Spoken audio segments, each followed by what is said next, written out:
What happens when the number of AI agents in the world surpasses the number of humans? Today, I'm going to be joined by Steve Lucas, CEO of Boomi, and they are a leader in intelligent connectivity and automation. But today, we're going to be exploring the profound implications of what he calls the AI Big Bang. And as a seasoned CEO who has led multiple companies through major transitions, Steve is going to be bringing with him a wealth of experience and insights into how organisations can navigate this rapidly evolving space. So today we're going to talk about the future of AI agents, how they can redefine workforce dynamics, decision-making and productivity.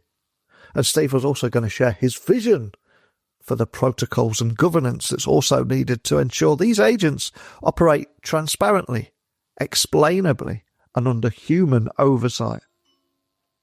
I will also discuss how businesses must adapt their work processes to harness the power of AI while addressing all those IT staples, governance, ethical considerations, and global accessibility. So thanks for joining me on the podcast today, Steve. Can you tell everyone listening a little about who you are and what you do? I'm the chairman and CEO of Boomi. Boomi is a technology company that serves over 23,000 businesses all over the world. And really what we do is quite simple, but important. We connect everything and everyone inside a business. You know, organizations today, they struggle with connecting data and applications and systems. As you know, it's an incredibly complex world that we live in. The average company today has over 350 cloud applications inside of their business and over 1,000, in fact, closer to 10,000 data sources. And when you're dealing with that kind of complexity, how I orchestrate all of that, how do I connect these applications, data, APIs, systems, that kind of becomes the question of the day. So that's what Boomi does. We empower our customers to connect all those systems, connect people to that information, and really just orchestrate your entire business. So that's what we do. Well, thank you for joining me on the podcast today. And there's so much I want to talk with you about, especially because towards the end of 2024, I think it was Gartner that made huge predictions about how it was going to be the year of agentic AI and AI agents everywhere. And one of the things that put you on my radar was I saw that you predicted that the number of AI agents will soon outnumber humans. So can you tell me a bit more about that and what you see as the most significant implications of this shift for organizations will be, particularly in how they approach decision-making and workforce dynamics? Look at the Industrial Revolution. And back then, and granted, okay, this is 125 years ago, but it's still instructive. You know, back then we were inventing, steam-powered engines that could outperform a horse. And we marveled at that capability and what could we do with it. But what the Industrial Revolution caused is a reorganization of resource. Prior to the Industrial Revolution, there was no real assembly line. We were creating things in a bespoke fashion. If you built a car, it was one person that knew every part, and it took a long time. Henry Ford, in particular, he, revolutionized manufacturing by bringing an assembly line approach. And so here we are, 125 plus years later. I think it's a cognitive revolution. I really do. I think that's what's going on. What I mean by that is, we, for the longest time, we said, well, look, during the Industrial Revolution, that's mechanized transformation. The robotics revolution that happened in the 70s and 80s, that's robotic revolution. And granted, we had to watch the robots to make sure that the quality was as good as humans could deliver. And if you read any article back then, it was always the question was, wow, you're moving to a robotic assembly line. Will it be as good as what humans do?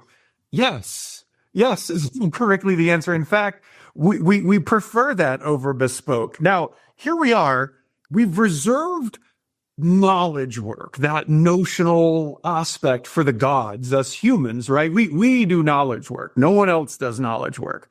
Yet I can take almost anything, any content, any context, provide a large language model, ChatGPT, Claude, doesn't matter. Just provide that information. I can get a reasonably good response in near real time. To me, it's not a question of if, it's a question of when will we start to seed this work that we've reserved for the gods to these agents. Now, here's what's going to happen, though. What's going to happen is we have to rethink and answer questions like, well, what is our assembly line for knowledge? Like today, all I know is an income statement for Boomi gets produced by my finance team. I've really looked at how optimized is that work, exactly which humans do that work. But I can tell you, 2 years from now, just 2 years from now, very few humans will be involved in the actual construction of that income statement. They will oversee it. They won't be involved as deeply in it. They'll check the quality of it. And you can look at anything. You can look at process. You can look at workflow. You can look at knowledge work. It doesn't matter. And that waterline is just going to go up. And these agents, they're going to eat it all. Wow. So with this AI big bang of sorts that is coming our way, I'm curious, how do you envision AI agents to reshape things like productivity, and what opportunities or indeed challenges might arise from companies aiming to integrate these agents effectively into their operations? I'm sure you've seen a few mistakes made along the way, but how do you see this happening and evolving? I will stay on safe ground right now because, there's inevitably someone online that goes, oh, but what about? And we're in that but what about, exception phase right now. But just take a look at like transformation of customer service and support. That's a no-brainer, right? Even with error rates, even with hallucination, the reality is if AI can transform customer service to the point where when I dial a number or I'm with a chatbot, instead of the first question being, can I speak with a human? Actually, me preferring to speak with an AI agent, I think that transformation's upon us. But that to me is kind of the no-brainer. We're going to start to see things like customer service support, but all the way to things like supply chain optimization, market analysis. These are things that are going to go not the way of the dinosaur, but going to be consumed with agents. So that's happening now. And what we have to do right now is reimagine how work gets done. So if you're a CEO, and you talk to a lot of them, but if you're a CEO out there and you're not asking yourself, how do I reimagine work where humans are overseeing much of the work done by these robots, similar to industrial, similar to robotic revolution? But what's different and what's compelling is these industrial machines over the past 100 plus years, these are limited to their physical location. AI agents, they can collaborate globally, they can collaborate instantly, they can share learning, they can coordinate decisions, they can evolve their capabilities at a rate and pace that we've never seen. So they're going to outnumber humans because of those things. That's why they're going to do it. But what we as leaders, we have to rethink how our workforce will work in this environment. But I can tell you this, the flip side is true. When I say blockbuster video, Neil, what do you think of? Man, it's another life, isn't it? Having to rewind tapes and take them back to the store is. It's the cautionary tale, is it not? Right? Yeah. It's our collective couple generations cautionary tale. Ignore technology, something bad happens, right? This is an entirely different ballgame. For every one blockbuster video, there's going to be 10,000 that we have for our next round, where we just fundamentally, companies, they ignored AI. They didn't wrap their heads. Organizations don't wrap their heads around, how do I refactor my workforce? And those are the ones that are going to get left behind, is the ones that aren't thinking about refactoring their entire workforce around agents in particular. 100%. And there's a long list of companies that failed to evolve digitally there. And others that spring to mind are Toys R Us, Kodak, that list goes on. And I echo everything that you said there, and everything that I talk about in my work life. I completely agree with how you see this is running through. But when I'm a customer and when I'm going on a website and I'm trying to talk to a human being, or it doesn't know the answer to my question, I get frustrated. How long do you think we are from banishing those negative experiences that people listening might be going through at the moment when they just want an answer to a question that is not pre-programmed into their bot? I think that even if you have, and look, I don't, I know there's going to be some folks rolling their eyes going, wow, Steve's on the Sam Altman bandwagon. It's not that. It's simple math. Even if we see a modest single-digit percentage improvement in the capabilities of these models, it's certainly not a decade. It's not 5 years. And look, I'm this guy. If you had asked me 2.5, 3 years ago, hey, how long before we get to an AI kind of agent or agentic approach in the workforce, I would have said decades. It would have been my default response. but the genie is out of the bottle. Pandora's box is now open. So really now it's a rush to figure out how can we take a knowledge worker and break their job down into the tasks that are more time consuming and don't really require a ton of cognition, irrespective of the role. You can say, Steve, building an income statement requires cognition.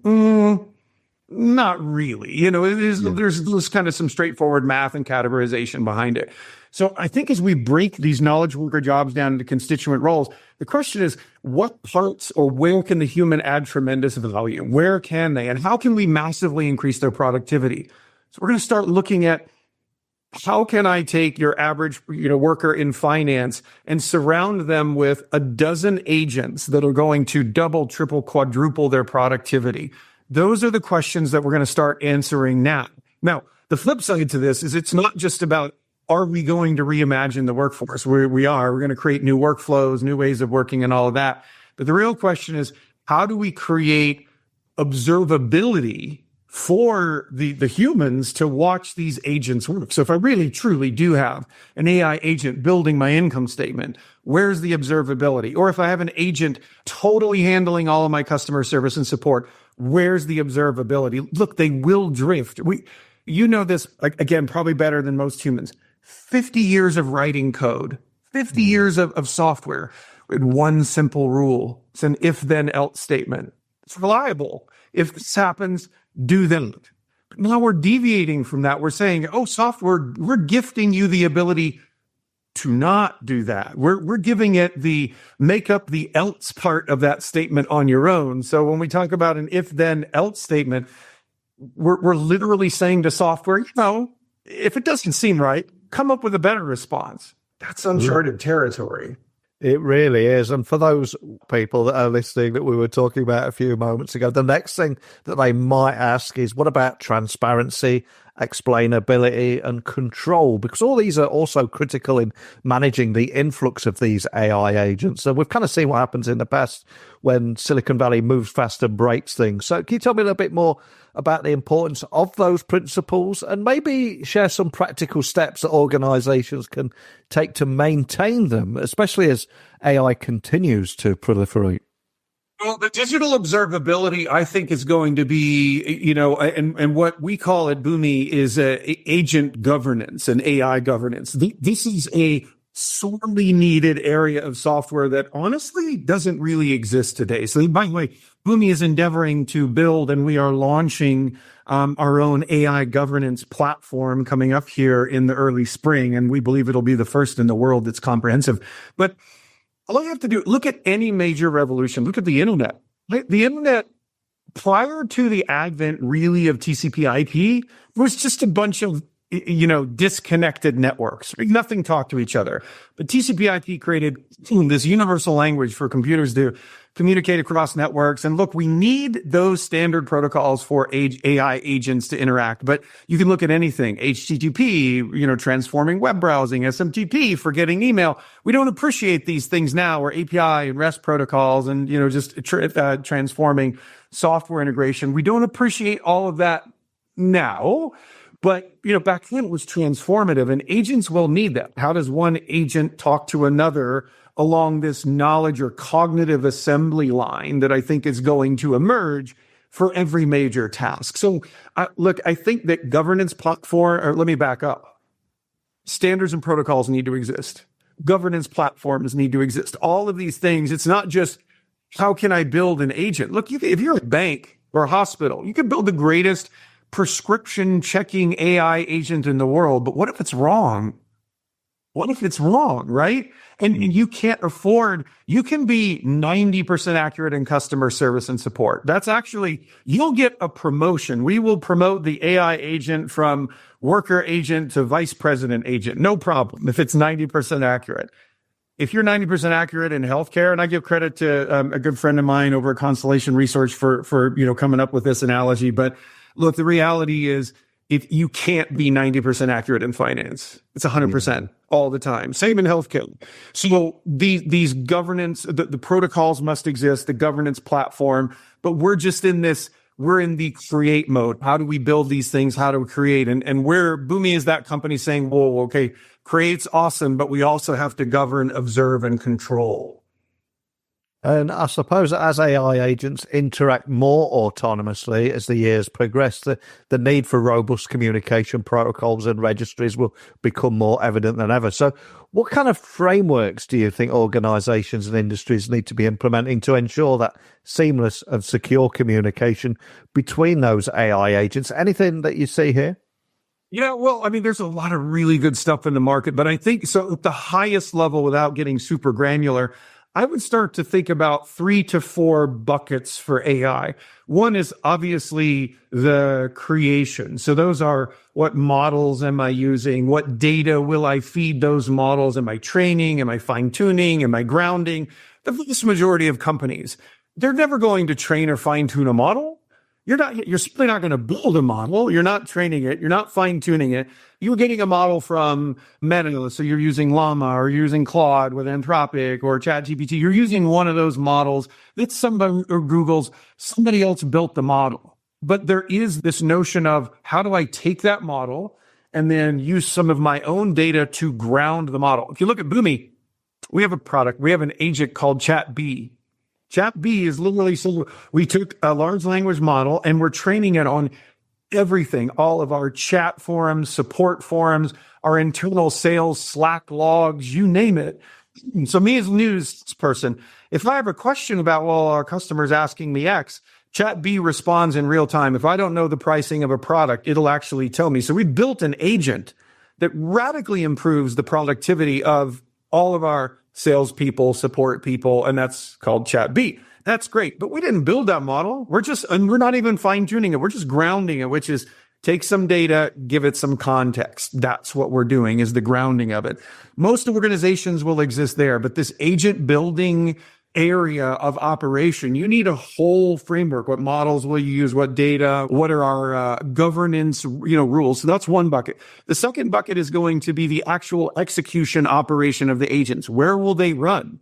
Boomi has something we call an agent garden, which is a secure place that you run, operate. It's a container for agents. These need to evolve. That's the second. The third is governance. How do you detect drift? How do you control it? And that's when a model gets off target. How do you detect hallucination? Let's say that, I was just speaking with the CIO of a very large technology company, and he said, we have over 800 AI projects slated for next year. 800 AI projects.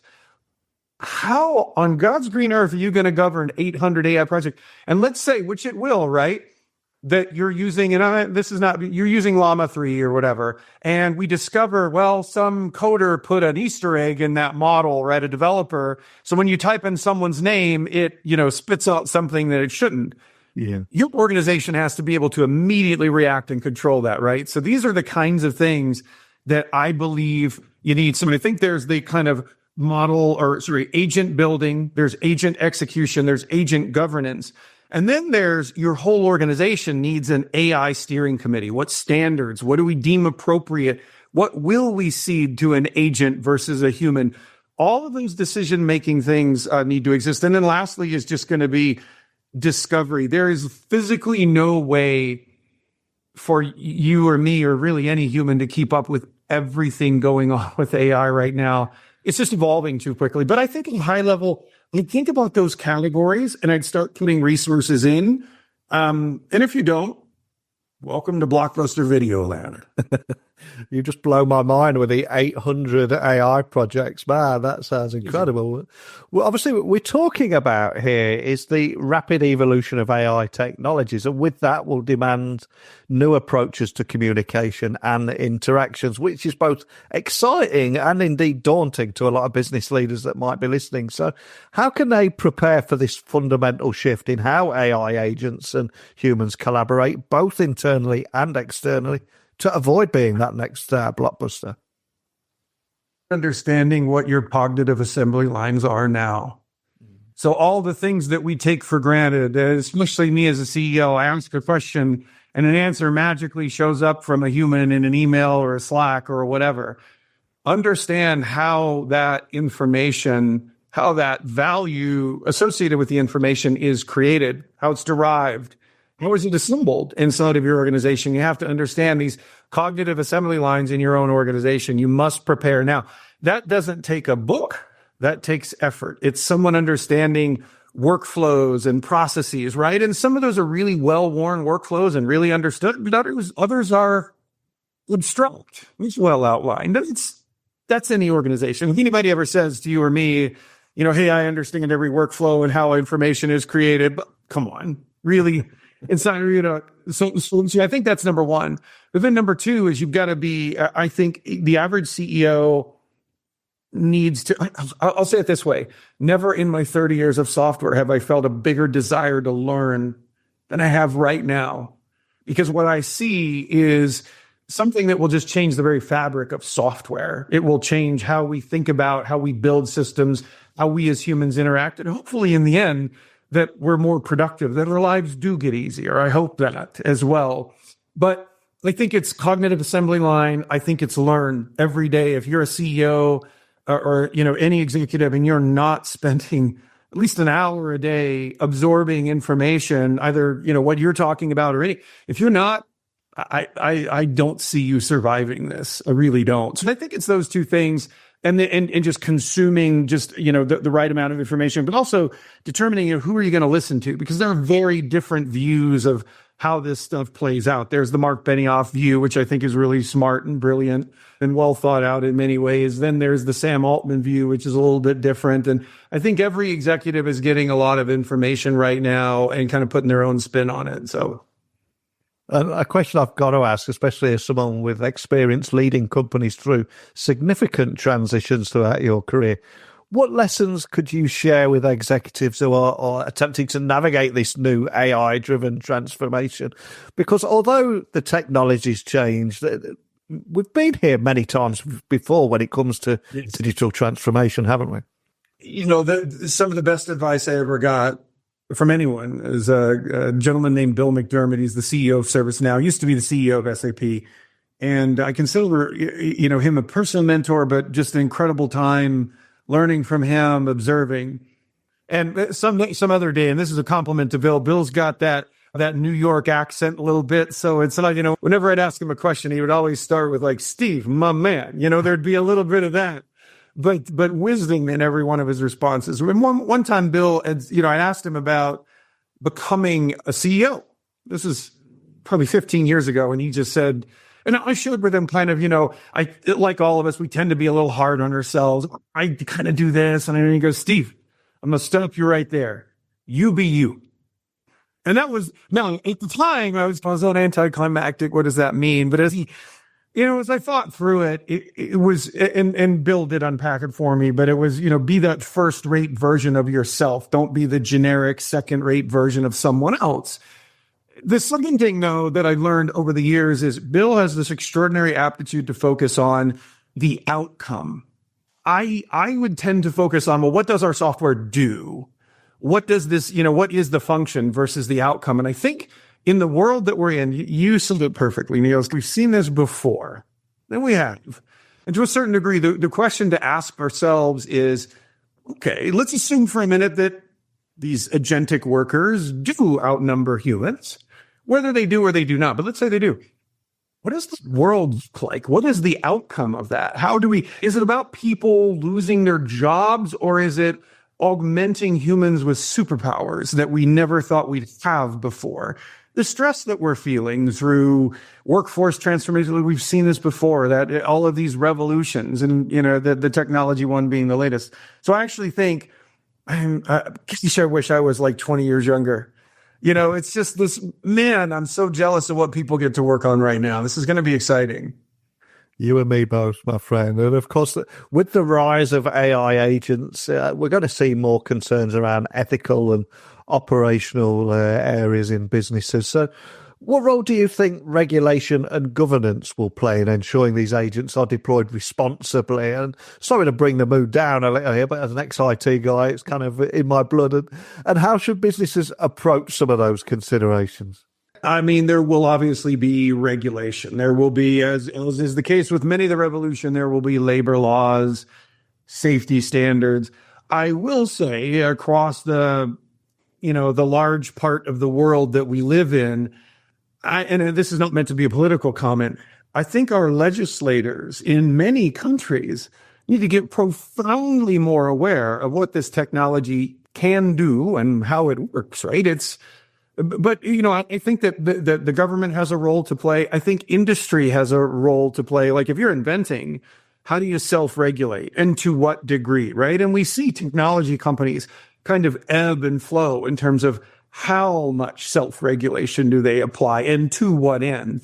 I was recently attending AWS reInvent, and someone said this, and I didn't, but I was absorbing, as a case in point, the number of intrusion attempts that were happening on this particular company's network 5 years ago versus today.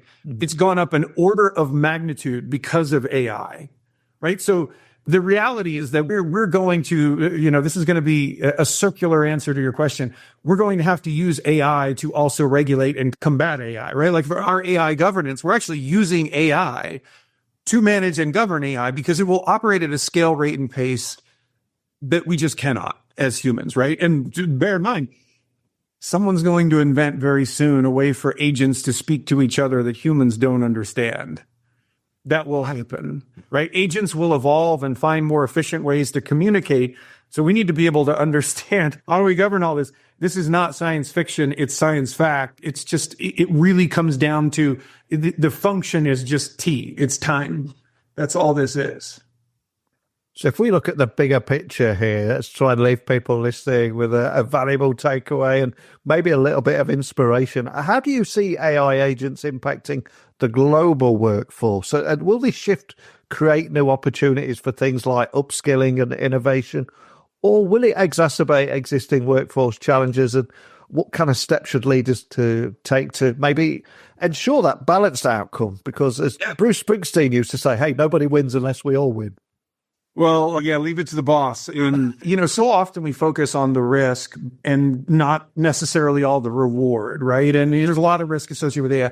I think learning in general is something that is going to completely transform.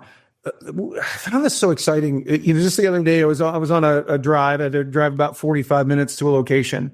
I fired up ChatGPT and I turned on the audio version. I was just in my car by myself. Anybody driving by me would have thought I was crazy. I'm just like waving my hand, talking in the air. But I said, I'd like you to create a customized course for me right now because I'm the CEO of Boomi, and I want you to teach me everything about how a large language model is constructed. I want detail. And we went through this exercise around acquiring large volumes of data, selecting your neural network, training the model on that, then fine-tuning. And I just thought, my God, I've got this magic box that is a bespoke, personalized teacher that can look me in, understand context about me, and then give me a personalized lesson. And yeah, we call those teachers. But the level of knowledge, and don't get me wrong, I mean, I owe my life to many a good teacher, but the reality is extraordinary learning will transform the global landscape, and it will transform, and I believe, make knowledge equally accessible as much as the internet did to a certain degree. It will transform teaching and learning, I believe, in extraordinary ways. People that have, different ways that they learn, that have cognitive challenges, they will be transformed. People that have advantages that AI can understand and then exploit in a good way to help them be better human beings and contribute in new ways. I think learning is going to transform. So that's part of it. I think that will change the global landscape. But what I worry about as well is there are companies that have extraordinary scale.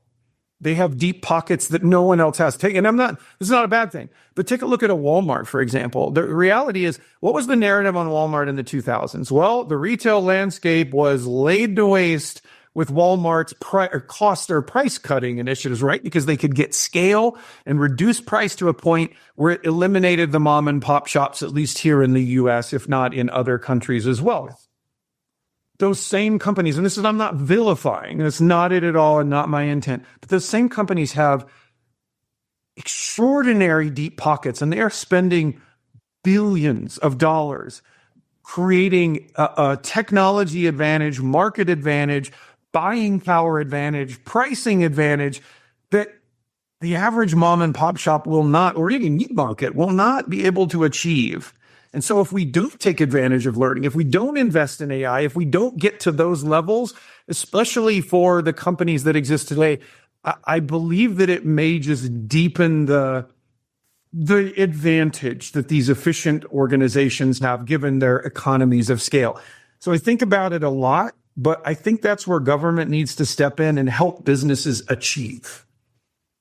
Wow, and I think that's a powerful moment to end on. But before we do, I mean, we've covered so much today. As we said a few times here, we've been here many times before, from the blockbuster video days, the rise of everything from Uber. There's so much has happened. But I think the only difference is now the rate of change is so much faster. If we look in the last 5 years, from working from home at scale to hybrid working to AI in just 2 years. Absolutely insane. And there is a real pressure on us all to be in a state of continuous learning. So my question to you is, when you're not talking to ChatGPT and audio mode on your phone, when or how do you self-educate? Any other tips around that? Obviously, I will watch some really good podcasts, number one. But number two, look, I mean, I think that, again, I would say that I come back to what I said earlier. Never have I felt a desire to learn like I do today. And I think that your point around self-education, it is the thing that CEOs need to be doing today. A book I'm currently reading right there, Why Machines Learn. Excellent book. I mean, it's got more math in it than I desired to review.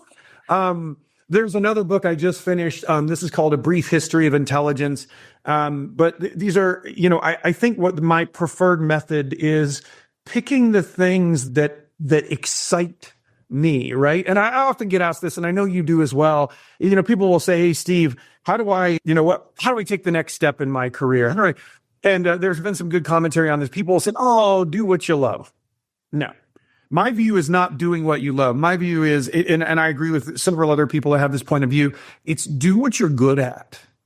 Do what you're good at. Doing what you love, that comes as it's an outcome of doing what you're good at, right? But find those things that you're uniquely talented. Find the things that are hyper motivating and hyper interesting. I love technology. I love everything about it. I love the transformative nature of software. I feel like I'm getting paid to play football or basketball. It's just fun. Oh, man. And that really comes through in your passion for the subject and in our conversation today. And anyone listening that would like to carry on that conversation, find out more about you or Boomi and anything we talked about, where would you like to point everyone listening? Well, obviously, they can go to our website, Boomi.com, but hit me up on LinkedIn. I'm out there. Send me a note. Steve Lucas. I try to be as accessible as physically possible. I love learning from new people. Can't wait to meet you. Excellent. Well, I'll have links to everything so people can find you nice and easily. And as we said earlier in our conversation, these predictions that AI agents will soon outnumber humans is incredibly exciting and maybe daunting to some people listening. But your thought-provoking perspective on the implications for organizations, the workforce and productivity shifts, real food for thought. I can almost hear light bulb moments going off around the world right now. But just thank you for starting this conversation today. Oh, Neil, thank you. And look, hey, if I'm right, can I come back on the show? You got it. Okay. So, big question for you. Are you ready for a world where AI agents dominate industries and shape our interactions? And how can you as a leader ensure that this transformation benefits society, benefits your workers, while minimizing risks? These are the critical questions I'd love for you to dive in. These are the critical questions that I need your help to bring to the discussion and raise anything that we don't cover in these episodes. It's not a monologue, it is a dialogue. So please email me, techblogwriter@outlook.com, LinkedIn, Instagram, and X, just at Neil C. Hughes. I'd love to hear your perspective, so please join the conversation. And don't forget, I'm back again tomorrow with another guest. Already got one lined up for you. In fact, I've actually got 110 interviews booked in until April. So don't go anywhere. I've got lots of amazing content coming your way, and I want you to be a part of it. So hopefully I will speak with you all again bright and early tomorrow. Bye for now.